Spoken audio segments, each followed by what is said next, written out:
Mesdames et messieurs, bonjour, j'espère que vous avez la forme, bienvenue pour une nouvelle vidéo. Oui, et aujourd'hui, je tiens à le préciser, ça va être une vidéo où je vais gueuler. Sûrement la dernière fois sur ma chaîne, non, ne me croyez pas, ce sera sûrement pas la dernière fois, mais en tout cas la dernière fois sur ce sujet. Et je tiens à préciser quelque chose. Oui, tout d'abord, vous avez pu voir que j'ai changé de décor. Ça va non? Avec les petites guitares et tout? Non? Alors, je tiens à le préciser, c'est temporaire concernant le cadre, etc. Ça va évoluer petit à petit, donc ne soyez pas étonnés. Également, concernant la reverb, ça va également s'améliorer, voilà. Mais je ne suis pas mécontent de ce petit fond pour le moment qui me représente parfaitement. Bref, mesdames et messieurs, aujourd'hui, c'est une vidéo où j'ai besoin de parler. J'ai besoin de m'extérioriser parce que j'en ai marre constamment d'être dans ma tête et de me plaindre à H24 sur cette situation. J'en ai marre d'avoir constamment l'envie sur Twitter de me plaindre. J'en ai marre également d'avoir constamment l'envie sur Twitch de me plaindre également. Du coup, je me suis dit que j'allais en faire une vidéo où j'allais extérioriser tout ça pour enfin retrouver une certaine sérénité. Il faut savoir que vous allez également participer dans cette vidéo, comme d'habitude dans l'espace commentaire, parce que je vais vous demander également d'extérioriser, de me dire ce qui vous casse les couilles en ce moment. Voilà. Également, je vous précise, on va repasser à 1 à 2 vidéos par semaine. Voilà, ça c'est pour la petite information. Tout simplement parce que maintenant, je me sens d'attaque pour repartir comme à l'époque. Bref, mesdames et messieurs, de quoi nous allons parler aujourd'hui? Je pense que plein de gens s'en doutent. Nous allons parler du Covid. Alors, on dit le ou la Covid, je ne sais pas, et je m'en branle. Moi, personnellement, je vais dire le Covid. Libre à vous de me dire en commentaire, non, c'est la Covid parce que nanana. N'hésitez pas à mettre un commentaire que je ne lirai absolument jamais. Pourquoi nous allons en parler? Parce qu'il y a beaucoup de choses qui se passent depuis un an et il y a des choses qui me cassent toujours autant les couilles. Voilà. Je vous dis, cette vidéo a juste pour but de faire moins. Je ne vais pas perdre plus de temps, je vais vous dire très clairement ce qui est en train de me casser les couilles en ce moment. Tout d'abord, vous avez pu voir qu'aujourd'hui, nous avons un couvre-feu. Alors à l'époque, il me semble que le couvre-feu est à 22h, il est redescendu à 20h et maintenant, le gouvernement a décidé de nous le mettre à 18h pour contrer l'effet apéro. Voilà. Alors qu'est-ce que l'effet apéro? C'est pour éviter justement que les gens aillent boire des bières ensemble, puissent s'amuser avant 20h, sachant que l'apéro il est aux alentours généralement de 17-18h, forcément quand vous sortez du travail pour certains. Donc ils ont préféré couper ça, ils ont dit bah non on va le mettre à 18h, bande de chiens, allez bien vous faire foutre. Mais pour moi il y a un réel problème et je vais en parler. À l'époque où les gens se faisaient des apéros, vous savez quand le couvre-feu était à 20h, il faut savoir que généralement ces gens-là qui postaient sur les réseaux justement leur soirée n'en avaient absolument rien à branler du couvre-feu de base. Ils s'en battent les couilles. C'est des gens qui, très clairement, que tu le mettes à 18h, à 20h ou à 22h, ça les empêchera pas de se prendre une cuite jusqu'à 1h ou 2h du mat et de rentrer par la suite. Vraiment. Mais ce que je veux dire dans tout ça, c'est que les gens qui vont respecter le couvre-feu de 18h étaient les gens qui respectaient déjà de base le couvre-feu de 20h. Et ceux qui ne respectaient pas de base le couvre-feu ne le respecteront pas plus parce que vous le raccourcissez de 2 heures. Du coup, ce qui va se passer, c'est que les personnes qui respectent ce couvre-feu, ce sont les seuls à se faire baiser. Mais pas que, il y a également les commerçants. Bah oui, forcément, si tu mets le couvre-feu à 18h, avant les commerçants pouvaient fermer à 20h, maintenant c'est à 18h. Et il y a encore moins d'argent à se faire au final, donc économiquement, je pense que ça doit pas être terrible pour eux. Mais il y a surtout un énorme problème dans tout ça, et on va en parler. C'est que encore à 20h, tu terminais le travail à 17h, tranquille, tu prenais le métro, t'allais faire tes petites courses et tu pouvais rentrer pour ensuite faire à manger. Mais le fait de le mettre à 18h, les gens, qu'est-ce qu'ils font? S'ils finissent le taf à 17h, ils rentrent directement, ils ont pas le temps de faire les courses. Donc là, on arrive à un problème, et justement, c'est une anecdote que je vais vous raconter. Le premier samedi où il y a eu le couvre-feu à 18h, c'était le premier samedi des soldes. C'était, mais un bordel monstre. Niveau cluster, là, on était au max. Par contre, moi, j'habite à Lyon, pour ceux qui ne savent pas. Du coup, je suis allé du côté de Bellecour parce que je voulais juste aller à la Fnac afin de regarder des produits que je n'achèterais absolument jamais. Mais il y avait tellement de monde qui attendait pour rentrer à la Fnac que j'ai même pas pu y aller. C'était la première fois que j'ai vu ça. Bah oui, forcément, si tu mets un couvre-feu à 18h la semaine, ils vont directement profiter le week-end. Donc tout le monde sort le week-end, c'est le bordel le week-end. Les gens en ont en plus rien à foutre, très clairement, des règles d'hygiène. Et on arrive avec, forcément, plus de cas derrière, contact. C'est de la logique pure. Mais attendez, il n'y a pas que ça. Il n'y a pas que le week-end où c'est surchargé. Il faut savoir que j'ai été un jour faire mes courses à 17h30. Je me suis dit, voilà, 17h20, 17h30, j'ai le temps. Donc là, j'y vais. Tout naïf, et je me dis pas, mais c'est vrai qu'aujourd'hui le couvre-feu il est à 18h pour tout le monde, ce qui fait que il y a eu une file d'attente, mais vraiment ça fait une lignée complète, genre t'étais au moins sur 10 mètres. Et ce que je veux dire dans tout ça, c'est que le fait de contrer ça, de reculer juste de 2 heures, pour moi, personnellement, ça va apporter forcément plus de cas que quand il était à 20h. C'est complètement logique. Parce que là, je vais vous parler d'une troisième saturation que j'ai vue le week-end dernier, quand je suis allé voir ma famille. Les métros et les bus. Ils parlent de distanciation sociale, et d'ailleurs, ils ont demandé aujourd'hui dans les métros de faire la loi du silence. C'est-à-dire, en gros, maintenant, faut se taire, faut pas parler. Mais frérot, je suis arrivé sur la ligne 1, J'étais comme ça, j'étais kéblo. Mais complètement kéblo. Parce que comme je vous l'ai dit juste avant, les gens qui travaillent ne peuvent plus sortir la semaine. Du coup, ils se rabattent sur le week-end. Ça a été monstrueux. Ça a été, mais c'est là où je me suis dit, mais il y a un problème.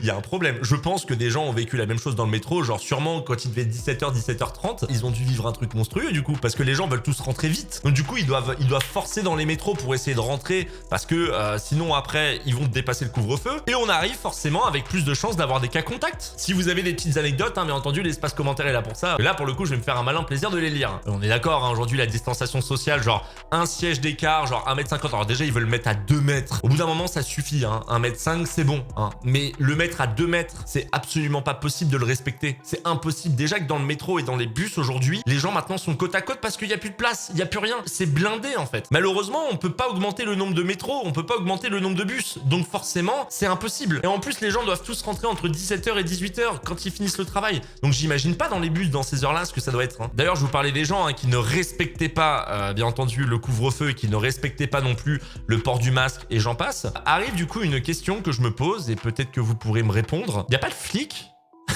Ils ont disparu les flics là depuis un an ou quoi? Parce que depuis qu'il y a eu cette histoire de Covid et que depuis un an, donc depuis le confinement, je n'ai pas vu un seul flic. Donc sauf pendant une manifestation certes, mais je ne vois aucun flic patrouiller, nulle part. Même pendant le couvre-feu où je regarde un petit peu à l'extérieur dans ma rue, sachant que c'est une rue qui est un petit peu animée, je vois pas de flics en fait. J'ai l'impression qu'ils n'existent pas. Alors attention, ne me faites pas dire ce que je n'ai pas dit, hein. Je me doute bien que les flics bossent sur des choses. On est d'accord, il y a aucun problème, ils travaillent. Ce que je veux dire, c'est que on est d'accord que pour que les connards arrêtent de sortir pendant le couvre-feu et qu'ils mettre le masque, il faut forcément plus de flics pour mettre des amendes. Mais non, je n'en vois pas. C'est pourquoi d'ailleurs je comprends que les gens qui de base en ont un peu rien à foutre continuent de sortir. Parce que de toute façon, ils se prennent aucune amende. En tout cas, moi dans ma rue et même à Lyon, hein, je n'en vois pas tant que ça. Donc voilà, si vous en avez vu H24, n'hésitez pas à me le dire. Justement, en parlant plus ou moins des connards. Alors, on va dire le terme connard, mais c'est gentillet. Enfin, c'est pas gentil. Bref, ça fait littéralement un an qu'on commence à porter le masque. On est d'accord, ça fait un an que le Covid existe. On est bientôt en mars. Premier confinement en mars. Il y a une catégorie de personnes que je ne comprends toujours pas. Et il va vraiment falloir m'expliquer. Je ne sais pas si c'est fait exprès ou pas, mais je veux réellement comprendre. Les gens qui mettent le masque en dessous le nez. Va vraiment falloir m'expliquer comment ça marche dans votre cerveau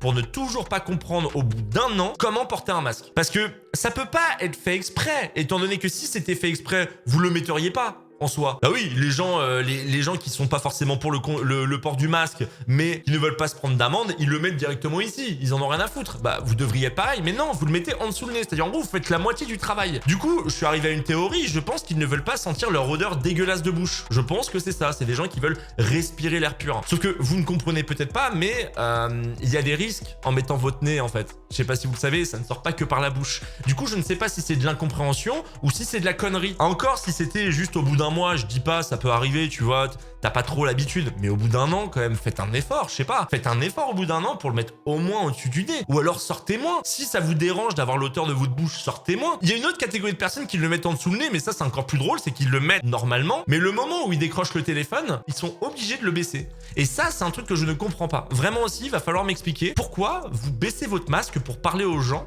au téléphone, sachant que ils vous entendent pareil. Alors c'est peut-être un peu plus étouffé, mais ne vous inquiétez pas, on vous entend bien. Ça me rappelle un petit peu, vous savez, le réflexe des darons, quand ils cherchaient une place, ils se mettaient directement à éteindre la radio. Oui, j'ai piqué cette blague à Gad Elmaleh, mais m'en voulez pas, lui aussi, il pique les blagues aux autres.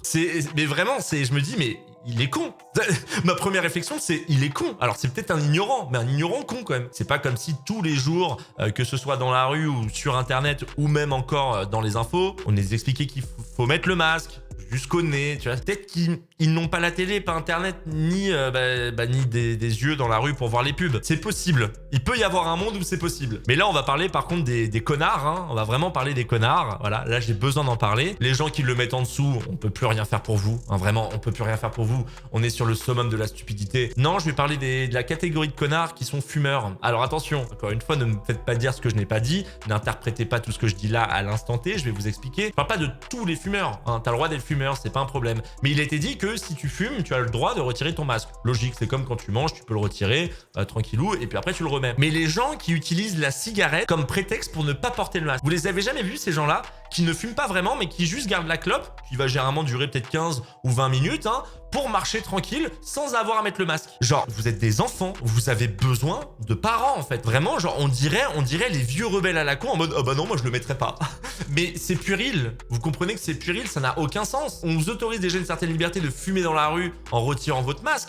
Profitez-en, mais ne profitez pas à ce point-là. On dirait vraiment des gosses, ils sont là et genre non, je le mettrai pas, c'est juste parce que je fume, incroyable. Tu ne te rends pas compte de l'importance de la situation quand même. On en arrive à ce niveau-là. Tu es autant perso. Donc voilà, pour résumer très rapidement les gens, mais maintenant je vais vous parler aussi un petit peu de ce que je ne comprends pas avec le gouvernement. Hein, on va en parler très rapidement et on va tout d'abord commencer avec les restaurants et les bars. Voilà, alors les bars, oui, je les prends en même temps que les restaurants qui ont été obligés de fermer. Certains ont mis la clé sous la porte. Certains se sont sûrement également suicidés parce que malheureusement, t'es là, t'ouvres un resto, il marche très bien et puis du jour au lendemain, tout s'arrête pour toi et tu peux juste travailler un mois dans l'année parce qu'il y a un moment où ils ont autorisé les réouvertures. Forcément, à la fin, t'arrives à un niveau où les dettes s'accumulent et des fois, la solution pour les gens peut être le suicide.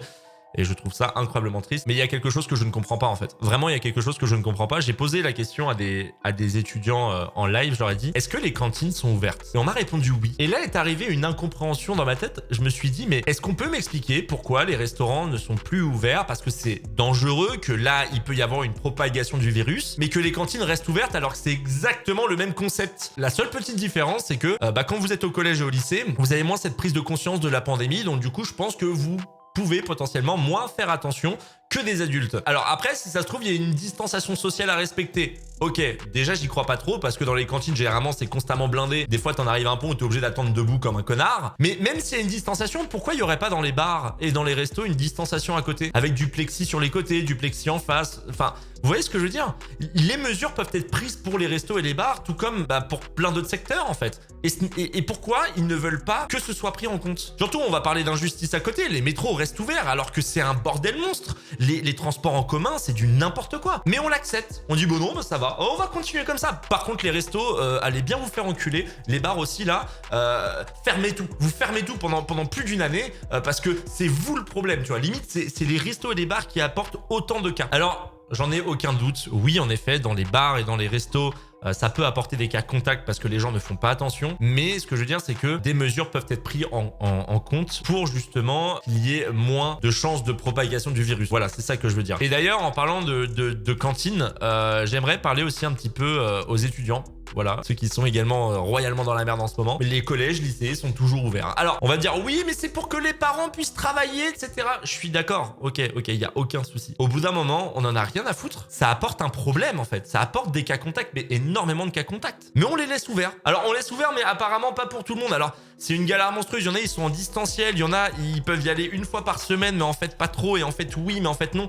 C'est un bordel monstre. Et en fait, j'aimerais comprendre pourquoi les parents ne pourraient pas forcément travailler s'il y a des enfants, sachant que si c'est des collégiens et des lycéens, alors il faut savoir que personnellement, moi, à partir du CN2, je commençais déjà à être autonome. Donc j'imagine bien qu'au moment du collège et au moment du lycée, t'es plus autonome. Tu peux techniquement être dans ton coin sans faire chier tes parents. Tu vois ce que je veux dire? Non, ça reste toujours ouvert. Et ça, par contre, la mesure est prise et il n'y a aucun problème. Alors, on prend des mesures ultra strictes pour tous les commerçants. Ah, par contre, les écoles, il faut que ça reste ouvert pour que les parents puissent travailler directement à côté. Tu sais, moi, par exemple, mon lycée, c'était, je crois, 2000 personnes. Il devait y avoir 2000 élèves. C'était un bordel dans les cours. Dans les cours, dans les couloirs, etc. Où, en gros, des fois, c'était blindé et tout. C'est dans des endroits où il peut y avoir le plus de cas contacts possible. En plus, je vous ai dit, les enfants, en soi, les collégiens et les lycéens, par exemple, va leur dire de constamment te laver les mains, va leur dire constamment de mettre du gel hydroalcoolique, de bien porter le masque, de ne pas le trifouiller. Ça n'a aucun sens. Déjà que les adultes ont du mal à le faire. Alors, vous imaginez les écoliers? Mais voilà. Ça m'a fait du bien. J'avais réellement besoin de parler de tout ça. Je vais vous expliquer pourquoi j'ai eu envie, en fait. J'ai eu envie de faire cette vidéo. Parce que récemment, j'ai vu des gens sur Twitter dire ouais, moi, on m'a demandé de porter le masque dans le magasin. J'ai refusé. C'est contre nature. Hein. Limite, c'était ça. Et en fait, ça m'a fait tellement de la peine de me dire que j'ai l'impression... Enfin, je n'ai aucun optimisme, en fait, sur cette crise-là, en fait. Sur cette crise du Covid, je n'ai aucun optimisme. Je suis purement pessimiste et ça me rend triste, en fait, d'être comme ça parce que à chaque fois que je tourne la tête, je vois un truc qui me choque, en fait. Je ne comprends pas en fait la vision des gens, les gens qui sont ultra personnels, qui ne comprennent pas en fait l'intérêt de certaines choses. Alors, encore une fois, je préfère le redire parce que on sait jamais dans les commentaires, mais oui, le gouvernement est entièrement fautif. Je suis d'accord et c'est un fait. Moi-même, je ne comprends pas les décisions du gouvernement, je comprends pas ce qui se passe. Confinement, semi-confinement, ça va être hybride en fait à droite, mais en fait du coup là on va pas vraiment ouvrir, mais en fait on va ouvrir. Ferme ta gueule, confine ou tu confines pas, tu vois. Pour moi c'est là-dessus c'est binaire, tu vois. Et en fait j'ai énormément de peine, j'ai surtout eu beaucoup de peine envers les personnes qui travaillent envers envers les étudiants également qui eux en fait en chient totalement. Et tu les vois sur les réseaux des gens qui en chient absolument tous les jours, déjà pour les études, et ceux également qui ont des restaurants, des bars, qui ont vu leur bar et leur resto fermer alors qu'ils ont travaillé certains pendant des années et malheureusement à cause d'une seule année, et ben ils ont dû absolument tout fermer. J'ai beaucoup de peine en fait et c'est pour ça que personnellement, même si ça me fait chier, je respecte tout ce qui est demandé, que je fais attention, que je porte constamment mon masque, même s'il y en a qui disent « Oh, ça sert à rien à foutre en fait ». Juste par respect envers ces gens-là, vous voyez. Juste par respect envers ces gens-là, je me dois de le porter parce que ça me ferait... En fait, ça me rend triste de voir ces gens-là galérer pour une crise qui est aussi mal gérée. Je peux que vous souhaiter bon courage pour la suite en espérant que ça va s'améliorer dans les semaines qui vont suivre avec le vaccin, etc. Faites attention à vous, vraiment. Prenez soin de vous. N'allez pas trop sur les réseaux en ce moment parce que c'est la guerre. Et merci de m'avoir écouté jusqu'au bout. J'espère que vous aussi, vous arrivez à extérioriser comme vous pouvez. Je vous dis à très bientôt. Prenez soin de vous et surtout prenez soin de vos proches. C'était Sir Gibbsy. Ciao.